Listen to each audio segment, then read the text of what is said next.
Hello YouTuber family, કેમ છો સૌને? ગુડ મોર્નિંગ, જય શ્રી કૃષ્ણ. બબી મસ્ત તારું ઊંઘી છે ચકા. હમણાં ઉઠી મને કહે હેતુભાઈએ મને માર્યું અને એ પોતે ઊંઘેલો હતો. બોલે ક્યાંથી મારે? હા સર તો કે મને પાપા મેં હેતુભાઈએ માર્યું. સારું વાંધો નહીં બાપુ સુઈ ગયો મારી થોડો. ઊંઘવાનું પેલું ઇન્જેક્શન મૂકેલું બાજુમાં જેમ મૂક્યું હવે પેલું આમ પલટે તો દુખાય તો ખરી જ. અને બહુ સરસ મજાનું શાક બન્યું છે. આ હા ના રીંગણા નહીં મૂકવા.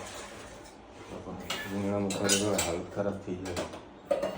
કાં તો વળી છાશ નથી મૂકી તો મસ્ત છાશની થેલી લાવી દીધી હતી અને વધી તમારા બાજુવાળા એક અંકલ છે એમને આપી. એ પણ ખુશ થઈ ગયા. જલજીરા નાખી છાશ બનાવી હતી. આહા ઠંડી ઠંડી છાશ મજા આવી ગઈ બપોરે. અત્યારે ગરમી આહા એમ મારું કામ છે મારું કામ છે. પહેલાં સેલ નીકળી જાય પેલા ગરમી બધા પોતાનું સાચવું છું ને કાં ભૂકા નીકળી જાય એવી ગરમી અત્યારે પડી રહી છે. હેતના ખાલી એક જ લાસ્ટ પેપર બાકી છે અને આજુબાજુ ધનવીને પાછું જવાનું છે હોસ્પિટલ ઇન્જેક્શન મૂકવા. સવાર સાંજ કેટલા 3 છે કે 2 છે? સવાર સાંજ 6 ઇન્જેક્શન થશે.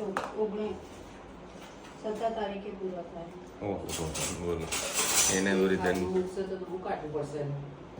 શું કે મમ્મી? હાથમાં મૂકશે તો બહુ કાઢવું પડશે. ના પેલાની તો મૂકી દેશે ને બધું. પેલાની તો મૂકી દેશે ને. તો એ જશે ને ઇન્જેક્શન.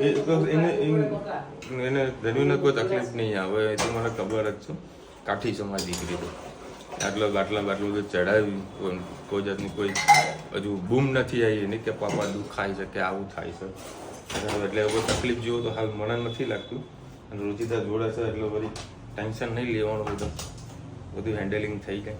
આપણા બધા સબસ્ક્રાઈબર રુચિતા કીધું નાક પકડીને દવા પીવડાવી ગયો. એ રીતે પીવડાવીએ પણ પીવા ત્યારે અત્યારે પીવડાવવાની હતી, રાતે પીવડાવવાની હતી. એ સૂઈ ગઈ હતી. 3-4 દિવસ ત્યાં રહી ને એટલે આજે એનો આખો આરામ મળ્યો. હા કાલે મસ્ત નાહી ને તો શાંતિ મસ્ત ઊંઘી ગયું. જેટલું ઊંઘે એટલું સારું છે. મોજ થઈ જાય એને મસ્ત વેકેશન થઈ જાય. એની દિવસ ચણા વળ્યા આપણે પછી અમદાવાદ તડકામાં આહા ગરમીના આવું અમદાવાદ પણ મસ્ત લાઈફ છે તાર સિનિયર સિટીઝનની લાઈફ જીવવાની. હે મમ્મી? નાના નાના છોકરાઓ રમાડવાના સિનિયર સિટીઝન લાઈફ જીવવાની. અમારે તો કેને ખબર ક્યારે મમ્મીને સિનિયર સિટીઝન લાઈફ જીવવા નથી એ જ ખબર નહીં. આમાંથી છૂટે છે તો બીજામાંથી ચાલુ થશે. તમે કઈ તળતા હતા? કઈ તળતા હતા? અવાજ આવતો. અમારા છોકરા મોટા કરે અને હવે ભાવેશનો વારો આવશે. મમ્મી હવે અમારે તો મોટા જ કરવાના રે. જય શ્રી કૃષ્ણ સૌને મારા સવારના રસોડામાં આપનું સ્વાગત છે. આજે બનાવીશું ભરેલા રીંગણ અને બટાકાની સબ્જી. આપણી પાસે તાવરાવાળાનો ભરેલા રીંગણનો મસાલો પડ્યો છે. એના અંદર કશું નહીં નાખ્યું, બસ આ મસાલાનું પેકેટ ખાલી કર્યું, અંદર તેલ નાખ્યું છે, થોડું લસણની આપણે ચટણી નાખી અને રવૈયા ભરી અને આપણે થોડું શીખી લઈએ. બટાકાને પણ અંદર મસાલામાં સરસ આપણે મિક્સ કરી દીધા છે. હવે રવૈયા પણ સરસ ભરાઈ ગયા છે, બટાકા પણ ભરાઈ ગયા છે. બધો મસાલો એક કરી દઈએ. 2 મિનિટ એને તેલમાં સરસ શેકી લીધું છે અને થોડું ઘણું પાણી નાખી અને બસ હવે આપણે સરસ એને ધીમા તાપે ચડવા દઈએ.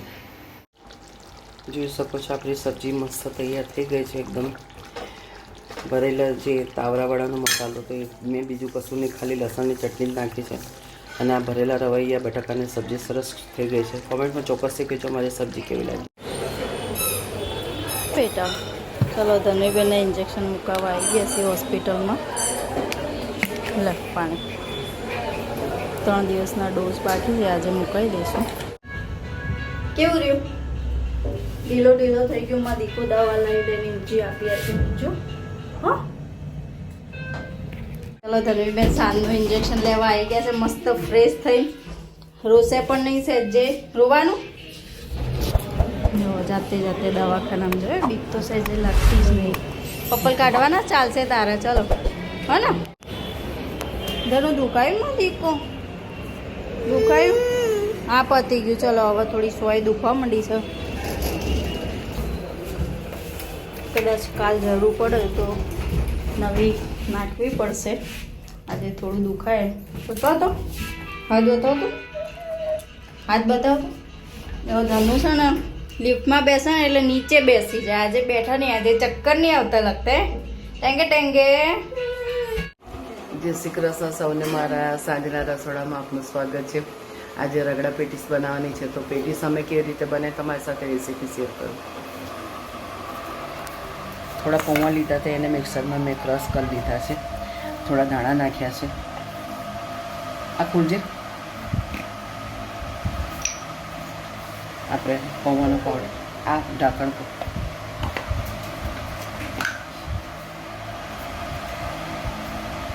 સ્વાદ અનુસાર મીઠું,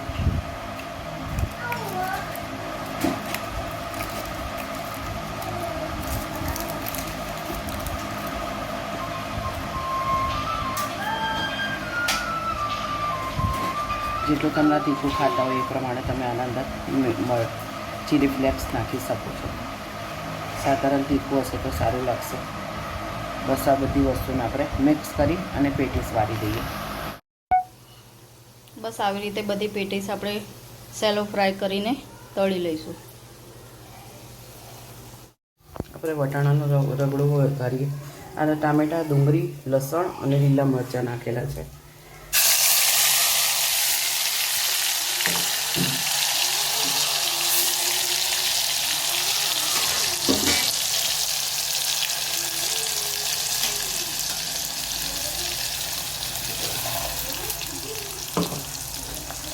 સાથે સાથે મસાલા પણ કરી દઈએ.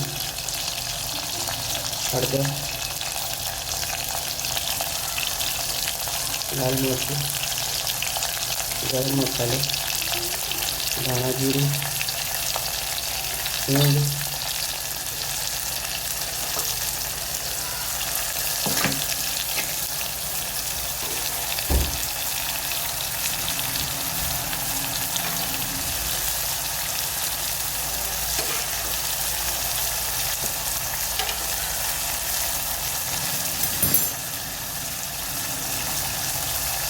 સાદા મિશ્રણ જેથી સરસ બધું મિક્સ કરી લઈએ.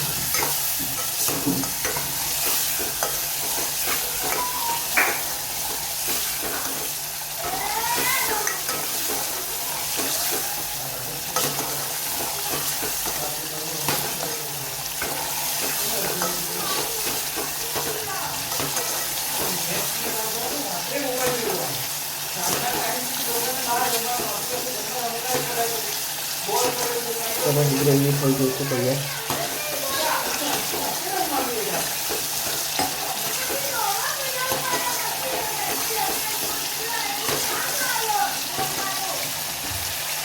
અંદર નાખી દે આપણે વટાણા.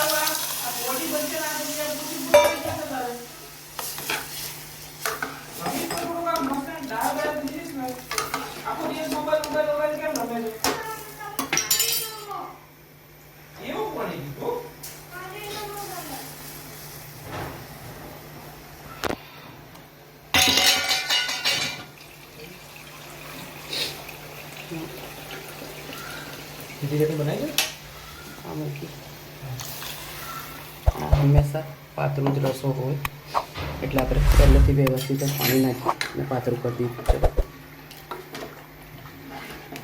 હવે આપણે બનાવીએ ખજૂર આંબલીની સરસ ચટણી. અને પહેલાં આપણે સેવસળ બનાવી દઈએ તો મસાલો મેં બનાવીને રાખેલો એ મસાલો મસાલો આપણી પાસે તૈયાર પડેલો છે. થોડોક અંદર નાખી હજી એક વખત ચાલશે. સરસ આપણો રગડો તૈયાર થઈ ગયો છે. હવે એને શાંતિથી ઉકળવા દઈએ. ચલો ભાઈ, મારા ઘરમાં છે ને મતંગ ગોટું આવી ગયો છે. ગોટું કેવું છે ગોટું? હા હા. એ બેટું કેવું હતું છે? ગોટું અમારા સોસાયટીમાં નાના છોકરાઓની કમી નથી ભાઈ. હે તો રડે લે. ઓ નો ઓ માં દીકો જઈ લે ઢીંગલી તે જો લે લા હોય એ મને રમા. હા રા ધનુ યે જો ધનુ ખુશ થઈ ગઈ. આહા મારા જો લે ઢીંગલી લે. આ ઢીંગલી તું તારે લઈ જા. આમાં ઢીંગલી કોઈ રમતું નહીં. લે લે આ છે લે. તારા જોડે તો છોકરા આવતા જ નથી. હાલ તું બેટા.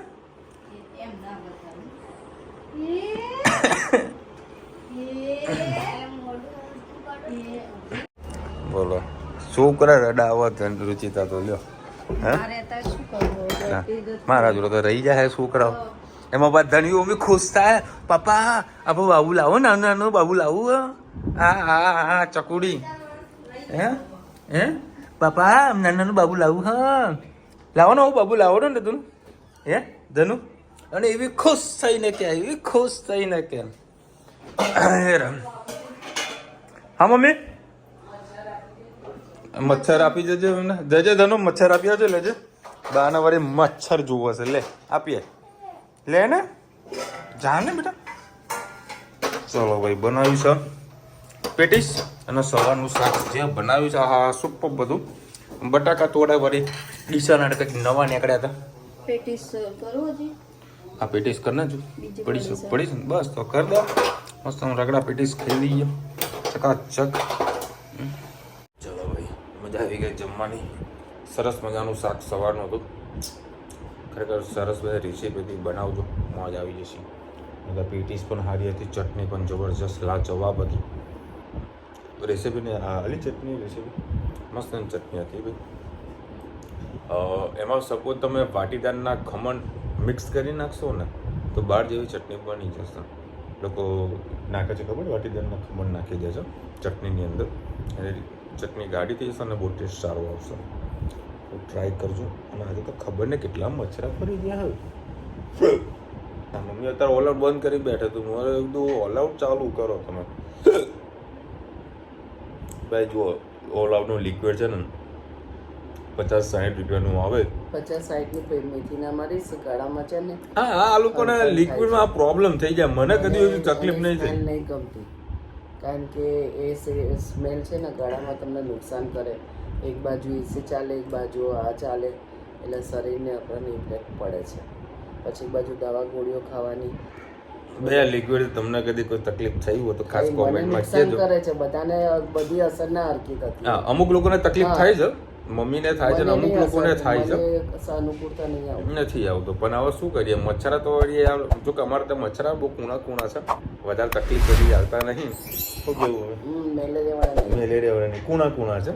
બાપડા રમ્યા કરે શાંતિથી. કૌશિકભાઈ લખે રોને મોદી ભાવેશભાઈ એને ઘણા ટાઈમ ઘરે જોયા. હા ગાયત્રી મેં બી કીધું કે વિશાલભાઈ રોનીભાઈને આજે ઘણી વખત ટાઈમ જોયા. રોજ હોય છે ઘરે. આ જો અત્યારે આ મોબાઈલમાં કામ કરી જોશે. રોજ ડેલી હોય છે. અને આજે ભાવેશ એનો ભાઈબંધ બધા આવ્યા તમારા ઓફિસે. અને આ લોકો કે ભાઈ આવું તો કઈ રીતનું આવું. બધું ભાઈ તમારા લોકોને જો આવવું હોય ને અને એકદમ નિરાતે શાંતિથી આવવું હોય ને બરાબર તો બેસ્ટ ઓપ્શન છે મેટ્રો. મારી દુકાને આવવા માટેનો બેસ્ટ ઓપ્શન મેટ્રો છે. ગીકાટા મેટ્રો સ્ટેશન ઉતરી જાઓ એટલે તમારે જ્યાં હરું ફરું હોય કામકાજ હોય પતાવી શકો બરાબર. બાકી આ લોકો હતા કંઈક એસજી હાઈવે બાજુ હતા અને એસજી હાઈવેથી મારે ઓફિસ સુધી આવવાનું હતું. કિલોમીટર જોવા જોઈએ તો 7 કે 8 કિલોમીટર ડિસ્ટન્સ હોય પણ ટ્રાવેલિંગ કરવા બેસો ને તો લગભગ કલાક નીકળી જાય. અને પાછો હોલ બે પાર્કિંગ ના લેવાના ટ્રાફિકમાં હેરાન થવાનું બહુ તકલીફવાળું હતું. એટલે આ લોકોને બેસ્ટ ઓપ્શન આપ્યું હતું મેટ્રોનો. અને મેટ્રોમાં આવ્યા તો આ લોકોને મજા આવી ગઈ. કેટલા ભાડામાં આવ્યા હતા? 30 એટલે એકના 30 છે. હા 10-10 રૂપિયા જશે ને. 10-10 રૂપિયા સટીના ભરાય મેટ્રોના. એ જવાનું કોઈ ટ્રાફિક ને માથાકૂટ જ નહીં. શાંતિથી આવવાનું. આ લોકો બિહાર છે ને મેટ્રોમાં. મજા આવી ગઈ. પછી મેં આજે એક બીજો નવો રૂટ જોયો છે. સપોઝ કોઈ મહેસાણાથી આવતું હોય અને એ અડાલજ જો ઉતરે ને તો અડાલજથી કોબા સર્કલ આવતું રહે તો કોબા સર્કલની બિલકુલ જમણા હાથે મેટ્રો ચાલુ થઈ ગઈ છે ગાંધીનગરવાળી લાઈન બરાબર. તો ગાંધીનગરવાળી લાઈનમાં બેસી જાઓ એટલે સીધું તમે પહોંચી જાઓ જૂની હાઈકોર્ટ. અને જૂની હાઈકોર્ટે બીજી મેટ્રો ચેન્જ કરી જતું રહેવાનું એ તમારા જતા રેલવે સ્ટેશન જે વસ્ત્રાલ છે કે અમારું કી કટર છે એ બધું તમે આવી શકો છો. એટલે આ વસ્તુ બી સારું એવું છે. મેં આજે કોબા સર્કલથી નીકળ્યો ને તમે મેટ્રો ચેક કરીને જોઈ તો ચાલુ થઈ ગઈ હતી બરાબર. એટલે બેસ્ટ ઓપ્શન એ રહ્યો છે. વ્યવસ્થિત તમે ટાઈમસર પહોંચી જાઓ બી ઓછા ખર્ચમાં. એ બી તડકાની માથા કૂટો નહીં, એ એસી ચાલુ હોય શાંતિથી બેહો. અને આપણા અમદાવાદના મેટ્રોમાં છે ને ટ્રાફિક હોતું નથી, શાંતિ હોય છે. ચલો ભાઈ આટલી કોમેન્ટ હતી. અને હવે આ મહિને ખાસા બધા મેરેજ સિઝન ચાલુ થઈ રહી છે બરાબર. તો બધાને ભાઈ સારું છે, મેરેજ સિઝન ચાલુ થઈ ગઈ છે. આઈ હોપ કે સારસ મજાની માર્કેટમાં કરાકી ખુલે, બહુ મજા આવે. અને ભાવેશે બી આપણી શોપનો વિડીયો બનાવેલો છે, એ પણ શોર્ટ ટાઈમ એની ચેનલ ઉપર ઇન્સ્ટાગ્રામમાં તમે જોવા મળી જશે. ફોલો ના કર્યું તો ફાસ્ટ ફોલો કરી નાખજો. કભી ખાય ક્યાં. અને મારી ચેનલ છે વિશાલ મોદી વ્લોગ, એમાં તો કદી વિડીયો નાખતો નથી, પણ આપણી જે ઓફિશિયલી જે ચેનલ છે નેક્સા ક્લોથિંગ હોલસેલ, એમાં ખાસ ફોલો કરજો તો પણ તમને રેગ્યુલર અપડેટ જોવા મળી જશે. પણ સિંગલ પીસ નહીં મળે, બધાને ખબર જ છે. ચલો મળીશું નવા વિડીયો સાથે, નવા મોજ મસ્તીની સાથે. ત્યાં સુધી અમને પ્રજા જય હિન્દ, ભારત માતા કી જય. અને વિડીયો ગમે તો ફટાફટ લાઈક કરો, શેર કરો, સબસ્ક્રાઇબ કરવાનું ભૂલતા નહીં ને. રાધે રાધે. રાધે રાધે. કેવું ચાલો? હવે ચાલો મારી ધનવી છે ને ડાઈ છે અને સરસ મજાની દવા પીવાની છે. જો તમને બધાને બતાવશે કે દવા કેવી રીતે પીવાની. ચલો ધનુ, મારે ધની તો ડાઈ છે ને. જો એને પહેલા શું કરવાનું છે ખબર છે? બધાએ ઘણા બધા કોમેન્ટ કરી છે કે ભાઈ ધનવીનું નાક દબાવવાનું, નાક પછી દબાઈએ અમે મરી જાય સાસ લાય ના ને એટલે પછી થોડીક આગળ આવજો નું. ધનવીને આમ વાલી વાલી કરવાની, પછી આમ કરવાનું છે અને ધનવી જાતે દવા પી લે છે. ચલો લાવ, આમ મોઢું આમ ના રખાય. લે પીલું લે. જાતે માતાનું દવા પીશે. આમ રાખજો બેટા, આમાં થૂતું કરજે તું. હા એટલે કાઢી દેજે આપણે.